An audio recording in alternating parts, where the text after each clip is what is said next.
continued support. She's really great. Everybody up here is great, and I recognize a lot of people now, so that's always fun for me. So this picture we're looking at right now is the new Mustang Refuge outside of Lake, Colorado. So I got to go up there 2 weeks ago, and I must have seen at least 5 different bands and maybe 75 horses. So that's actually a big deal. So if you get the chance, I think you can go, but you have to plan in advance and let them know, because it's they're rescuing a lot of the sand wash horses. So anyhow, so my newest book is called The Western Horse, A Popular History of the Wild and Working Animal. Not exactly my title choice, but that's okay. Did you know that Robert Leroy Parker, otherwise known as Butch Cassidy, was actually arrested and thrown, with an N, in the Wyoming Territorial prisoner for the theft of a $5 horse? That is what he got arrested for. So hold that thought. Because it's such a broad topic, and because we only have an hour, and because I have probably 40 slides, we're going to go real fast. So hope you all don't mind. Reintroduction into North America. Horses were native to North America, and then they disappeared. Nobody knows whether they were overhunted, whether there was a disease, whether the climate changed, but why they disappeared is unknown. But some crossed over the Bering Strait into China, and that is happily why we have horses in the world. They came back to North America with the conquistadors, not with Christopher Columbus, but with the subsequent missions. And they would usually bring mainly stallions, maybe 1 or 2 mares. So growing up, I thought today's wild horses were descendants of the conquistadors' horses. Well, since they mainly only rode stallions, that is not 100% possible. What happened was the Spanish crown established rancherias in Santo Domingo and the West Indies. They migrated into Mexico, and this is where we started getting the horses reintroduced. So, trying to do this a little bit in chronological order. The mounted plain tribes. So what is interesting is now there are some tribes who are coming forward saying they knew about horses prior to the Spaniards. This is like emerging scholarship, don't know how it's all going to end up, but just want to throw that out there. I would kind of say, well, like everybody, I'm waiting to hear how that happens, but when the Spaniards moved up into New Mexico, when they had their expeditions, depending on what happened, horses could escape. And what I mean by that is when they were in communal grounds, they weren't tended as well as they would with the conquistadors, who were basically the army. They could escape from that. When the Spaniards were thrown out of New Mexico during Pope's rebellion in, I think, 1680, the Pueblos revolted. Throughout the Spaniards, the Pueblo Indians did not care for horses.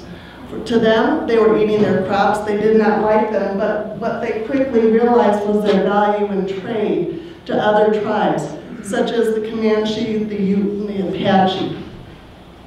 So what we see here, it's kind of a blurry picture, but this is like the Native American horse trade routes, okay? And how the Native Americans in this area of the Southwest learned how to handle, unfortunately, the horses was due to Spaniards enslaving them after the Acoma Pueblo clash. So they weren't allowed to ride horses, but they knew how to care for horses. They knew how to feed them, how to groom them. So they really did have an upper hand on this new emerging kind of technology for them. Here's a picture from George Catlin catching a wild horse. So what I wanted to show here, this is coming out of a book written by a man who goes by the name of Pony Boy, and he dresses up as his part, but he also paints his horses. And what I find so interesting is like the stripes on the horse's hindquarters are for counting coup. So reportedly this is how many coup the warrior riding it caught. I think the upside down horseshoes are kind of, I don't know what you call it, an upside down U was, I believe, how many horses they stole from or raids they went on. Circles around a horse's eye or nostril was to enhance their sight or their smell when these Indian battles took place. So then we go on to the cavalry. This is a picture outside of Fort Crawford after the Meeker Massacre. This was first known as the Cantonment and Compadre. And the cavalry is an interesting thing to really study as far as horse history goes.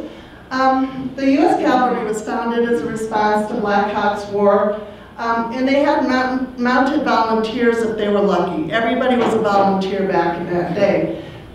So what the U.S. government found is they had a very uneven quality of soldiers and a very uneven type of horses, because men would usually leave their better horses at home, which makes sense. Congress approved funding in 1832 for the defense of the frontier, which was really about the Great Lakes area at that point in time. President Jackson signed a bill creating the 1st Regiment of Dragoons. The governmental equine and remount business lasted from that point up until 1944. So what I want to explain is, at this point in time, U.S. government, everybody wanted Eastern horses. Eastern horses were the product of English horses that had come over, the Morgans and all of that type of thing. They ate oats. They weren't as suited to the Western landscape. So that is an important thing to understand. This expedition, the first one, led by General Leavenworth, he actually died when he was thrown off his horse during a buffalo hunt. But also what happened, there was a disease that was sweeping through their group, their party, where half the men and half the horses were dying of what appeared to be the same disease. Okay? George Catlin, believe it or not, the artist, was on that expedition. He rode a Comanche pony who suffered no ill effects. So he was riding an Indian pony, a Western horse, some sort of hybrid. So this is a really important point. So in 1945, Kearny made an exploration of the Western Plains. He traced along what would become the Oregon Trail, what really mainly primarily through Nebraska up to South Pass, Wyoming, and down to Bent's Fort in Colorado. Bent's Fort was another Indian trading, horse trading post. Okay. In 99 days, they made 2,200 miles, which is a lot. 1846, the Mexican-American War broke out. There was only 459 horses furnished to the Army. They weren't entirely saddle broke, meaning cost was the government's concern. Ulysses S. Grant took part in all of this, and at this point in time, he wrote of the vast herds of wild horses that he encountered, meaning these were probably escaped Spanish horses, whatever generation, that were reproducing and running on the plains, which is interesting. And the herd was so vast, he claimed they could be he doubted they could be corralled in the state of Rhode Island or Delaware at one point, so thousands. So the cavalry, being part of the government, they had a lot of rules about how you bought your horses. Cost per head cannot exceed $125, which is, a fair price. That's about, $5,000 today. Horses had to be between 5 and 9 years old, weigh between 900 and 1,050 pounds, have good withers, so the saddles would fit properly. They used McClellan saddles, not Western saddles. Those are the ones with the spine carved out. At this point, they still preferred thoroughbreds who ate oats. So when you had the quartermasters prepare for a mounted exchange, you had to have all these wagons hauling oats. It was a massive, massive undertaking just to get everything assembled. This is about when the need to use what was considered Indian ponies came into play. The height and weight requirements dropped, and these mixed blood horses performed well, and they were well suited, obviously, to conditions out here. Another interesting thing is there were no really formal veterinarians until 1879. What is interesting is Custer did have a veterinarian at the Little Bighorn. So some places, some groups had them, some didn't. And what the strange thing about veterinarians, if a unit was already existing with horses, they didn't get a veterinarian. Newly formed people did. Farriers were actually the people who took care of the horses if you didn't have a veterinarian. And there was this popular practice of gouging the government. And a lot of these horses were inferior that they bought. So they would try to, you know, some horse couldn't be ridden, they tried to make it look like they could be ridden.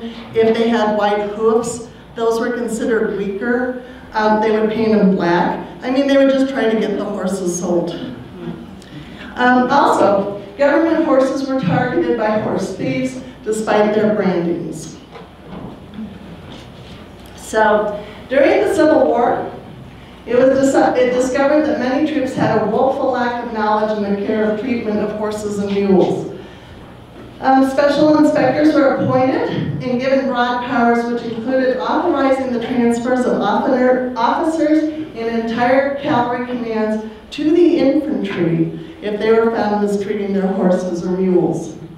But everything was really pretty corrupt at this point. If you were an officer who was a little bit corrupt, you could maybe negotiate different rates for the horses and pocket the difference. Who would know? They didn't have computers, there wasn't a lot of oversight. But they were serious about treating the animals as well as could be done. Under Major General James Harrison Wilson, widespread graft was finally halted. Horse dealers were jailed for passing up unhealthy horses or offering bribes to officers to try to get special accommodations. So, the Civil War had a lot of horses in it. The Confederates furnished their own horses. A lot of times they were very good horses. As the Confederates started to lose, the Union had a lot of extra horses. And so they were kind of seen as spoils of war. So they would kind of go into the Union corrals. In 1864, there was a surplus of horses, and 104,000 were considered condemned, meaning they weren't needed. So about 4,000 were retained by the Army and Cavalry, and at that point many complaints came in as to the quality of the horses retained. One of the surprising facts was not all cavalry soldiers proved to be adequate riders. So I never, ever, ever, ever thought about that. So when they're saying the horses aren't good, maybe they don't know how to ride the horse. So officers complained about the men who were complaining about their horses. One discouraged officer claimed he would welcome a company of officers who were just good riders, no other qualifications needed. West Point did not enforce horsemanship. So that was news to me. So now when we talk about the Pony Express, which is actually happening right before the Civil War, this is kind of a dime store or dime novel illustration of the perils of the Pony Express. So you got the Indian grave, you got skulls, you guys looking over his shoulder. I love the expression in the horse's eyes. It's just like, oh my God. So the Pony Express is very interesting in that when you really, really study it and you're looking for proof, there is very little that is provable because they didn't really record a whole lot. Wanted 200 gray mares from 4 to 7 years old, not to exceed 15 hands, well broke to the saddle and warranted sound, with black hooves and suitable for running the Overland Pony Express. So that is coming from Jones, Russell and Company. So even contemporaneously, the Pony Express was something special. Nobody had ever tried to do anything as massive as cross the entire country in 10 days. The logistics behind it were astounding. It lost an astounding amount of money because they needed government contracts at the end, which were not forthcoming. So the odd thing is there's a fair few books about the Pony Express. Only orphans need apply. That never happened in the years that the Pony Express was running. There's no proof. So a lot of things, we don't even know the name of the first person who rode west. It is unclear as to who precisely it was. So one of the few certainties is the Pony Express ran from April 3rd, 1860 to October 24th, 1861. There were 153 stations along the route, and we believe that they required about 400 to 500 good, dependable horses and about 80 riders. Many of the horses came from the U.S. cavalry, especially in the Leavenworth area, and reportedly Captain McKissick sold a fair amount to the cavalry, and the newspaper kind of wondered why the cavalry was selling good horses to civilian contractors, but once again, we don't really have an answer. So later accounts disputed the quality of the horses the Pony Express procured. One man, Captain Levi Hensel, and he may not have been a formal captain, how we think about them, that is a term of respect the people had who had faced combat in one form or another, or even Indian skirmishes. He claimed they were the worst imps of Satan in the business. The only way he could master them was to throw them and to have a man at the head and another at the body as he trimmed the hooves and nailed on the shoes. They would squeal and bite all the time he was working with them. It generally took half a day to shoe one of them, but travel, they never seemed to get tired. Others claimed we used to say the company bought every mean, bucking, kicking horse that could be found. So whether these were good quality horses or not, I don't honestly know. Regardless, each rider covered about 75 to 100 miles per shift and probably changed horses 5 to 8 times during that shift. They did not ride at a gallop like we see in the movies. They likely traveled at 10 to 15 miles per hour at an easy canter or a fast trot. That's probably more likely. The riders at the time who were asked what they knew later, like 50 years later, their recollections varied as to the wages paid, ranging from $40 to $100 per month, the average being claimed at $50. So, of these 153 stations, there were home stations and swing stations. Home stations had a station master and 5 boys or men for help, and swing stations were usually managed by single men. Home stations usually sold whiskey. Some of them were called, I've seen accounts called needle gun whiskey that was warranted to kill at 50 yards. So, the Pony Express riders were not supposed to be drinking whiskey. They weren't supposed to be swearing. They did have a Bible to carry in their mochila, which is interesting considering the weight involved. But the Pony had 5 operating districts. The Eastern District covered St. Joseph, Missouri to Fort Kearny, Nebraska. Fort Kearny then went to Laramie, onwards to Salt Lake City, then on to Roberts Creek, Nevada, and the western leg was from Roberts Creek to Sacramento. Eastern stations again followed suit, had much-blooded American stock, English descent, while the western stations worked more with what now they're calling California horses. So that is a combination of Spanish horses and Native American horses. Deaths of riders, I thought there'd be a lot more.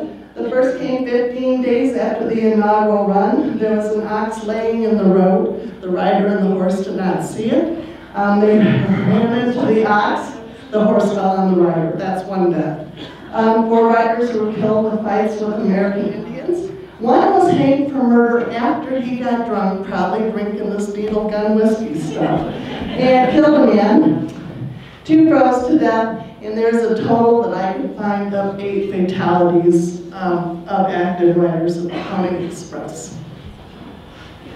So when we talk about American history, we always think of Paul Revere, right? Paul Revere and the Midnight Ride. There were a lot of notable, massive Western rides that had to happen. One is, one of the riders, and there's like a chapter on notable rides, so I was just picking a tail.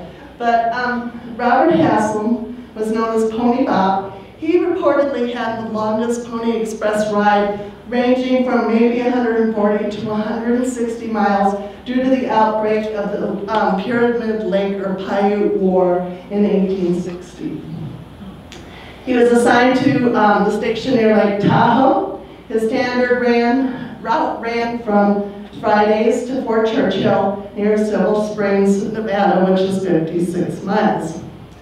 In 1860, he rode from Fridays to Carson City, expecting to change horses. There were all the horses in requisition because of the hostilities by the state militia. So he rested his mount for a few hours and kept going. He rode on to Buckland Station, where the rider at the time who was supposed to relieve him told him that the hostilities were erupting and he wasn't going to risk his life for the U.S. mail. I kind of understand that. So the station master offered Pony Bob $50 to keep on riding. The young man took it. He rode on to Cold Springs and on to Smith Station, where he slept for a few hours. And he took the mochila, which is sort of like the carrier where they put all the mail. So took that, headed out. He probably rode about 140 to the initial station. Returning back, he rode back to Cold Springs, where he'd come from. Recently, he found the station master dead, the buildings burned, the livestock gone, the horses driven off or stolen. So the hostilities hit that area. On May 13th, they made it back to the Carson Sea, and Bob continued along to Bucklands and Silver Springs, and back to Carson City, and then back to Fridays. It was a massive, massive ride. No, they had to change horses. No, they probably, you know, but to your point, they didn't change horses near as much as they normally would, because like one station didn't have any horses, one was just paid to ride, they'd rest them, you know. Another thing when researching the book, I always just assumed people just had horses standing around just waiting to be pressed into service. That is not true. So some of the other ones, massive rides involved waiting for somebody to come back from hunting, or waiting for some horse to be made available, only to find that that horse was not equal to the task, having to turn around, take the horse back, and request another. It was not as straightforward as driving a car, is what I'm trying to say. So here's a picture of the ending days of the Pony Express, and you'll see men raising the telegraph poles. Those were probably cavalrymen. The cavalry was in charge of dealing with the telegraphs and putting the poles in the ground. So I always found that interesting. So now we're getting more to the more spurious aspects of horses. The lawless elements. So this is a cowboy reenactment.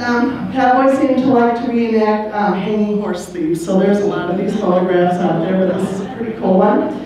Just so, you know, I just hoping that man had something really stiff on under his shirt. But anyhow, terms for horse thieves and range criminals: rustlers, prairie pirates, range riders, Dutch Henrys. It was also used as a term for the stolen horses. Cavalcade was usually used for a female horse thief. Night rider, brand artist, and mavericker.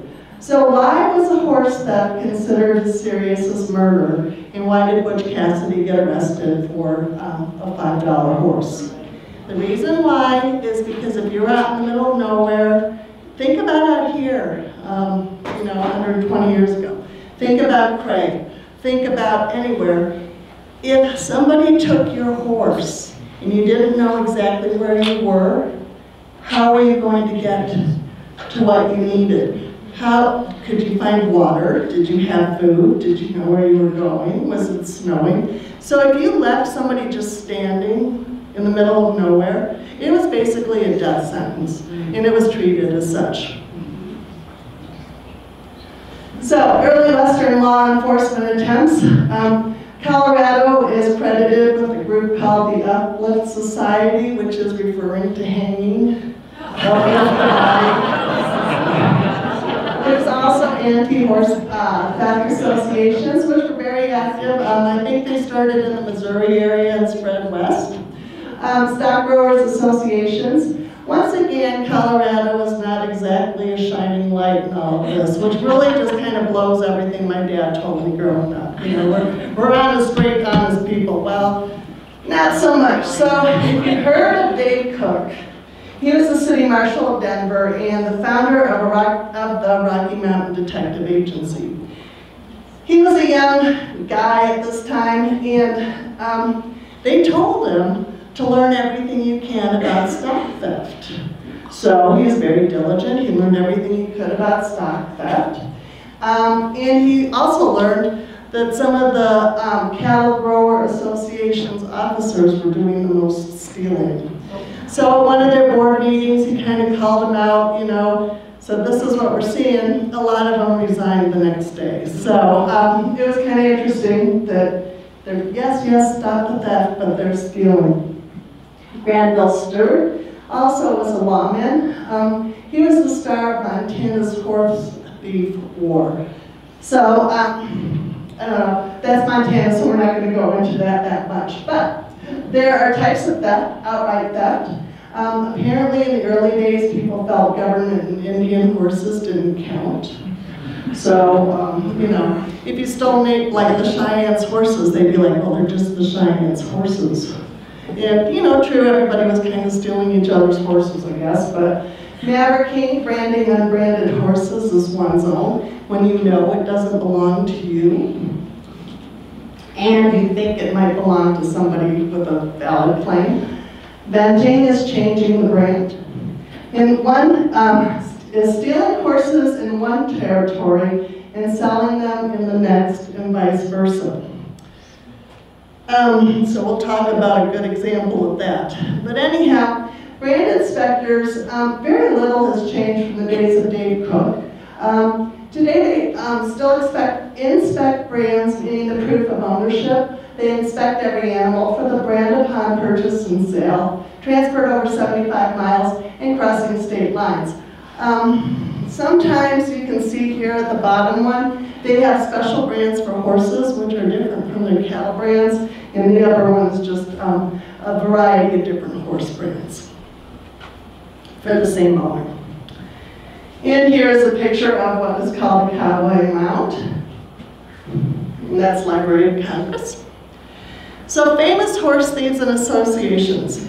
Dutch Henry Bourne was very active in the Texas Panhandle in Colorado, stole so many horses that Charles Goodnight had him over. They sat him down. They made a deal that he wouldn't steal out of Goodnight's herds. Whether this is true or not, it's taken as true, I don't know. The man did die in Pagosa Springs of pneumonia.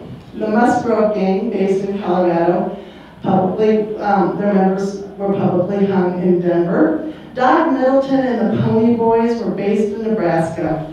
He died in Wyoming while in jail with something called erysipelas, which seems to be broken capillaries in the skin, so I'm not sure how that would kill you, but we'll go into that a little bit more. Robert Leroy Parker, a.k.a. Butch Cassidy. He is largely, well, he's from Utah. He has a history in Colorado and a very strong presence in Wyoming. So he is believed to have ridden in the area of Browns Park, which is not that far from you all outside of Craig and Lake. One of the, nobody knows his details of death. A lot of people don't believe he died in Bolivia. A lot of people who live in like the Browns Park area said they claimed they saw him in later life, as they have in Baggs, Wyoming, as they have in other places. So he might, you know, have come back home. And then there's Flora Mundus. AKA Tom King. She's from Oklahoma. She died by gunshot at the hands of her fourth husband in 1903. We will talk about her. Civic leaders implicated was horse theft rings, like I said, Colorado, we went real great. John Shear was hung. He was in the Denver City Council in 1860 and the founder of the first library. A.C. Ford was a Denver attorney. He was hung. Unnamed officers who resigned out of the Stock Growers Association, which we talked about in 1868. So Dave Cook at least didn't say who they were, but it's kind of a bummer because I would love to know. So here's a man called Doc Middleton. He also went by the name Jim Cherry, James Shepard, Jack Lyons, and Jim Riley when he committed crimes. He actually looks like people look today, doesn't he? Like those guys. I was like, oh my God, look at this guy. But anyhow, he was called Doc for his ability to talk Dr. Brands. He's originally from Texas, evaded the law by moving to North Platte, Nebraska. In 1877, he was arrested near Julesburg for stealing 34 horses. He personally only stole Cheyenne and Sioux horses, because they didn't count, leaving the pony boys to steal from the settlers. He was really smart. You know, you steal some native horses, the law isn't going to come after you near as bad as stealing some ranchers' horses back in those days. So he was smart. It is claimed in a 2-year period that he and his gang stole 2,000 to 3,000 head of horses. I doubt it, but you know, yellow journalism at the time, they were very exuberant about all this. His arrest leading to death was not for horse theft, but it was operating a saloon without a liquor license in Wyoming. So that's bad. So, yeah, he's kind of like, that just was so surprising. So here's Flora Mundus. At first I'm like, was this like a cross-dressing person or what are you doing here? So Flora was tiny, sort of. She was 4 foot 8 inches tall and she weighed 130 pounds. So I sat there and I thought about it and she wasn't that tiny, but 4 foot 8 is pretty small, right? Not really tall. So reportedly, she was well born in Missouri or Oklahoma near Guthrie, nobody's sure. She was a woman who squandered her inheritance and was married to a man named Ora Mundus, who was only interested in her money. So when her money ran out, so did he. Okay. It is believed at that point she turned to prostitution, then started dressing in men's clothes to steal horses. At that point, she changed her name to Tom King. So in the book, there's this whole newspaper article about, like, you know, some gambling night, you know, where this little short guy with a weird look in his eye came in, you know, when he's like stealing people's horses and all. Well, he didn't steal them. He bet his own horses, lost the hand of poker, and while they were all getting a drink, he jumped on the horses and rode off. So I guess that's kind of that. She was a talented jailbreaker because apparently the jailers would fall in love with her. But she got arrested often enough, so kind of the snide comments were made that, you know, she obviously wasn't really very good at eluding the officers.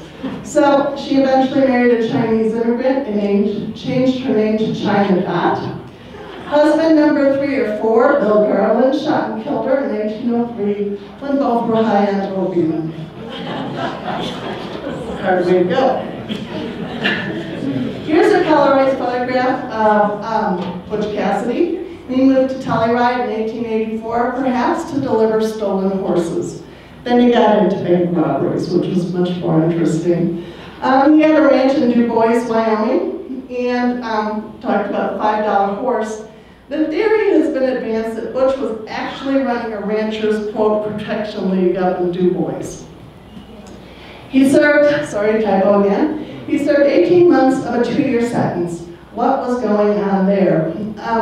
In the law world, or in the 1800s, food was very scarce. You had to grow it, you had to butcher it, you had to cook it. I mean, it wasn't like going to the grocery store. So at the time, public sentiment was, why would we feed people who were just sitting in jail? when they had to work so hard. So sometimes people would get let go early. Butch Cassidy was a little different. His neighbors actually wrote letters recommending his early release, even though he'd probably been shaking them down. The idea is they were afraid of dealing with him when he came back out of the prison. So they were all like, no, I sent a letter for your release. And the Wyoming governor met with him personally and signed his petition. He was convinced Butch meant to go straight. He did not go straight. Famous horses in the Battle of the Little Bighorn. This was one of the more interesting things. This is kind of how the book came about, was the story of Comanche Miles Keogh's horse in the Little Bighorn.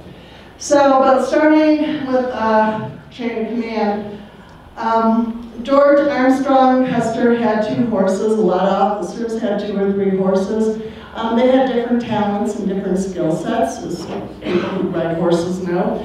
His favorite was Dandy on the left, and but he rode Vic on the right. So people say that he had a premonition before the Little Bighorn that he was actually going to die. So he saved his favorite horse, which is kind of nice. It is believed that Vic did not survive the battle, but if you read enough about it, Sitting Bull swore he saw Vic's horse, and a man, an officer up in Canada, also believed he had Vic. So it's possible he survived. Here's Miles Keogh's Comanche. So this horse, I don't know what I did for the slide there, so let me back up. This horse came to symbolize the defeat of the Little Bighorn. He symbolized the crashing blow of American certainty that we would win every battle. You know, it was just such a blow. It's probably like 9/11 back in those years. It was a big, big deal. So they found this horse. He probably had 6 or 7 serious wounds. When the cavalry went the next day to scour the field looking for survivors, a friend of Miles Keogh's recognized this horse, took him in charge. He was transported on the Far West steamer along with injured cavalry people, and he was actually made an officer, and he survived. And he had to stick in a belly sling for a long time. He developed fondnesses for people who took care of him and fondnesses for beer and whiskey. So, when he first recovered the wives of the soldiers or officers at, I think it was Fort Lincoln, wanted to ride him.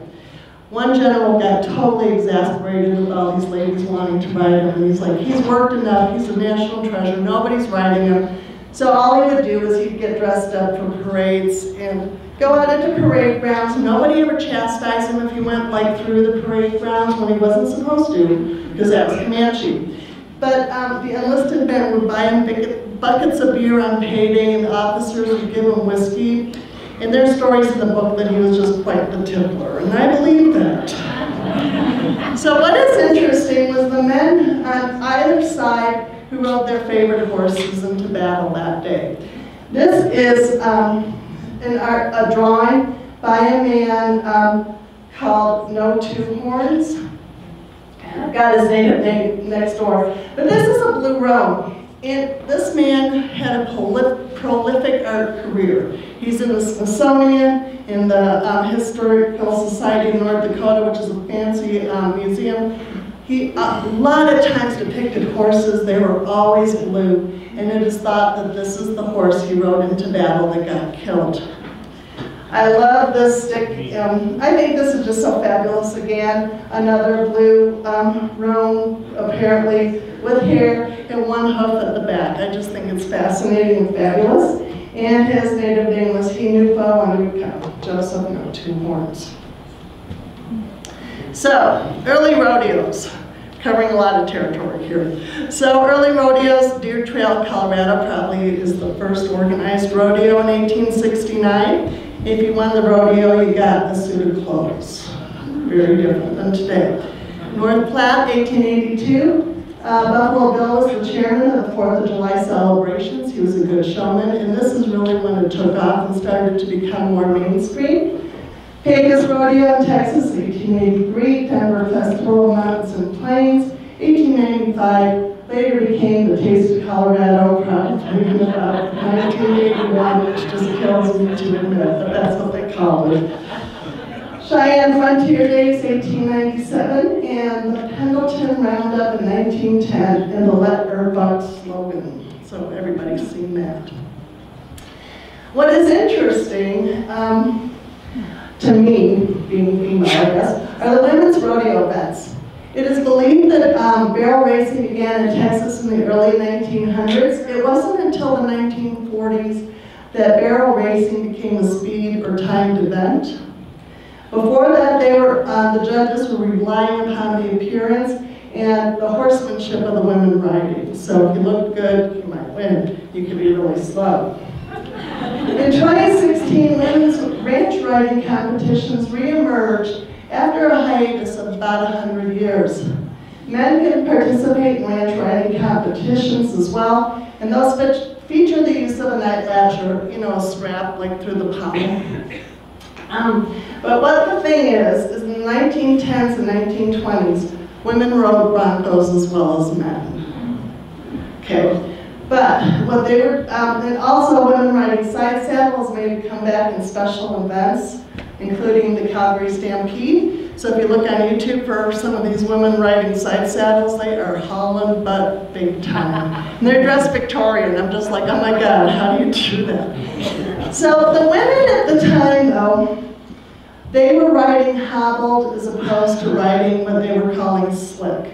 So slick is how we ride today. There is no tie underneath the stirrups, which does give the woman an advantage because you can stiffen your foot, and as the horse bucks up, if your foot's stiff, you're probably not going to come off. But what is really frightening is you can kind of see in this picture here, this is not the fall that killed her. You can see some like leather straps. Probably what happened is the strap underneath the horse's belly snapped. So when they're bucking and the horse, the sling snaps, all of a sudden you don't have your balance. You're thrown off balance. They buck, you go. So falls such as this turn favor away from women's riding events. This one here is in 1915. It looks absolutely horrific, but she actually died in 1929 after being thrown from a horse called Black Cat, again in the Pendleton, Oregon Roundup. In 1936, the Cowboys Turtle Association, they're the forerunners to the PRCA, did not allow women's events, and then they were just kind of stuck back in barrel racing. And I had to show you this picture. This is a Wyoming horse, but his name was Steamboat. And he was called the old outlaw. It was claimed nobody could ever ride him, and he has never been subdued. So then, real quick, the origin of the Mustangs. What's interesting now is a lot of the Mustang bands are being DNA tested, and so you can see like what their bloodlines are. Some show very strong strains of Spanish horses, such as the Caraca Mesas Mustangs. They have Feliciano blood mixed with bovines from the Jicarilla tribe. Makes sense. Prior Mountain Mustangs are in Wyoming and Montana. They have Spanish strains showing predominantly Spanish bar horses. They are believed to have been in that range since the 1600s. So it's possible. Sandwash Basin, Colorado. Herd's highest similarity is to Iberian Spanish breeds, followed by gaited horses, North American breeds, and Arabian breeds.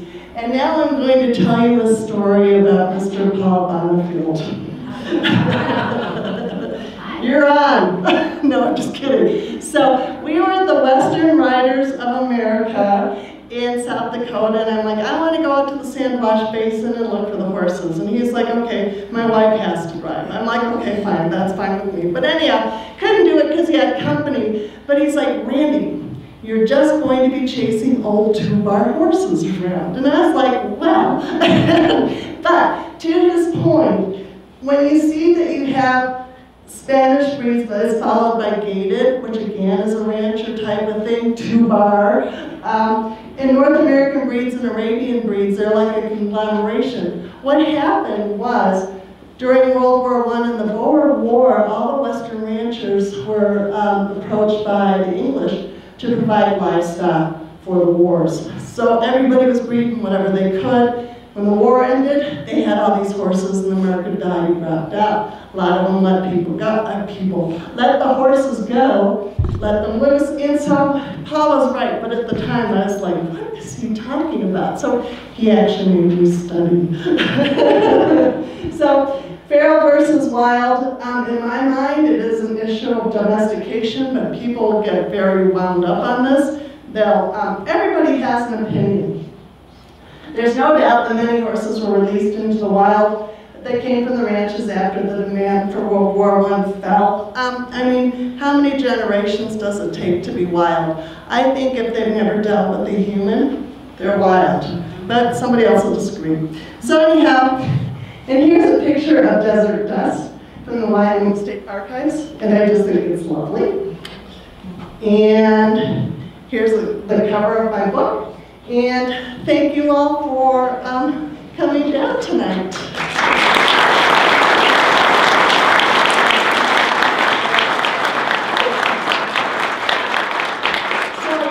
Candace is telling you something. Hi, Candace. Oh, do you have questions? Wasn't that really fast? Where did the turtle thing come from, the cowboy turtles?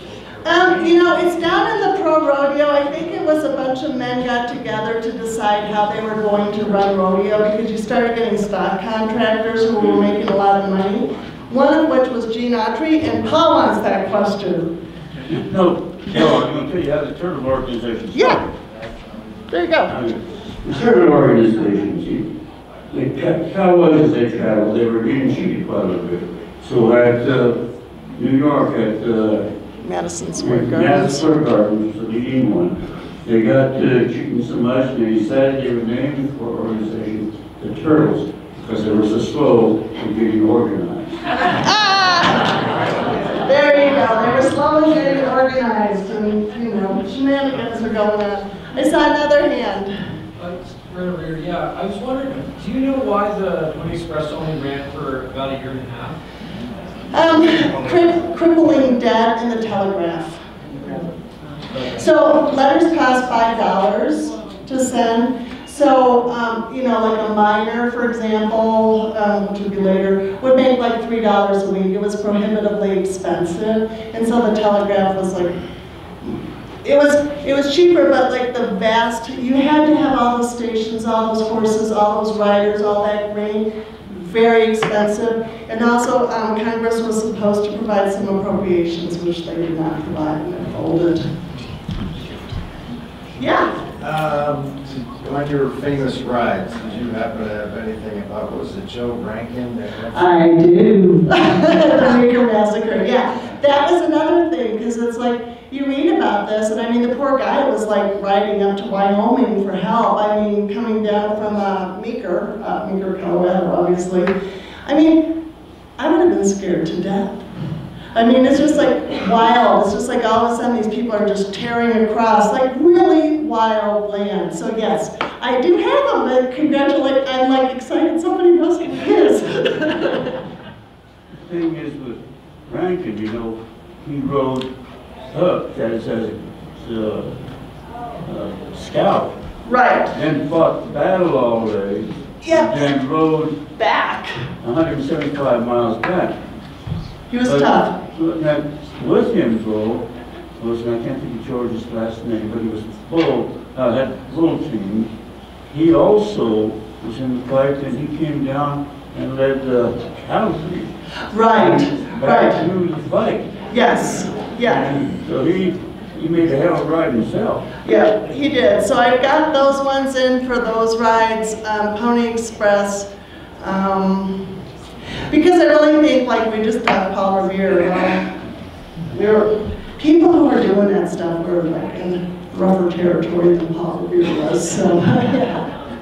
Yeah. Why was there this sudden desire for English horses as opposed to Spanish horses in like the you said mid-19th century?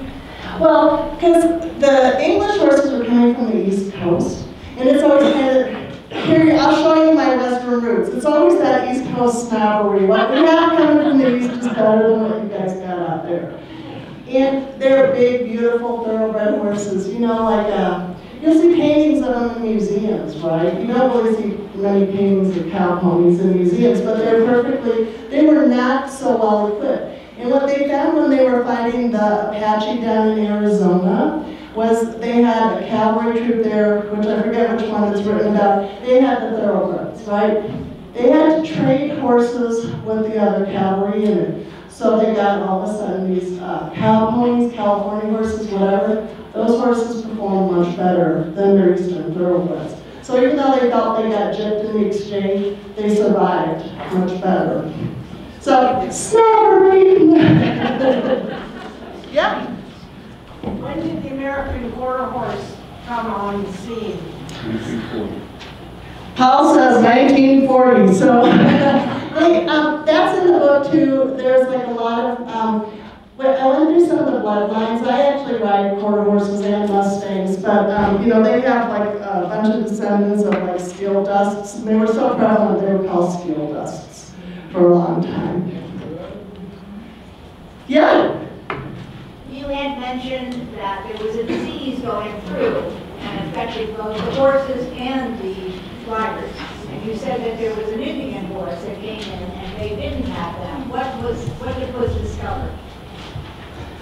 They don't know. They don't know what the disease was. I did find when I was doing the research, though, there was an episodic fever that did come down from Canada on the East Coast, which was actually devastating, and it was the foundation for what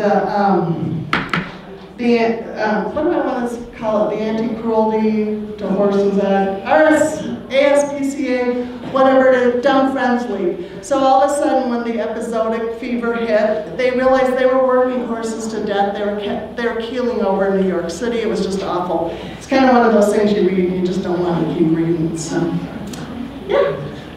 Yeah. I promise this will be my last one. So I did a lot of research on, I'm a history student for Fort Lewis, and Cool. I did a lot of research on like skiing and just pretty much surviving in really isolated mountain towns like this. And I came across chariot racing here, but would be super interested to know, just, did you get to look into anything like how horses were used in the winter in sort of isolated areas? I just kind of assumed sleds and sledges. Yes.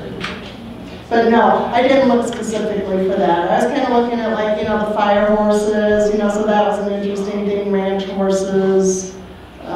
Just basically, they really did carry us into where we are now. And if we hadn't had the horse, if the Native Americans hadn't had the horse, the settlement would have taken a whole heck of a lot longer. So, even for the natives, because the Sioux were pushed out from the Great Lakes, all of a sudden they became a huge mounted power once they had the horse. Before that, they were kind of considered an inferior tribe by their peers. But once they got mounted, once they got guns, the tables turned. So it's interesting. Yeah? Are you familiar with the story behind the Midnight, the bucking horse on the Wyoming license plate? A little bit. A little bit. I know. They do have like their own histories and all of that, and I know people who disagree with bucking horses and horses being bred for bucking, but I also know people who ride. Well, it's called my dad. He says that on the weekends he was a bucking horse for the rodeos, but during the week, during business hours, he was a ranch horse. Yeah, I've heard that. I don't know. It depends on the horse. If you have horses, you know how they have their own personalities and they do their own thing. It's possible.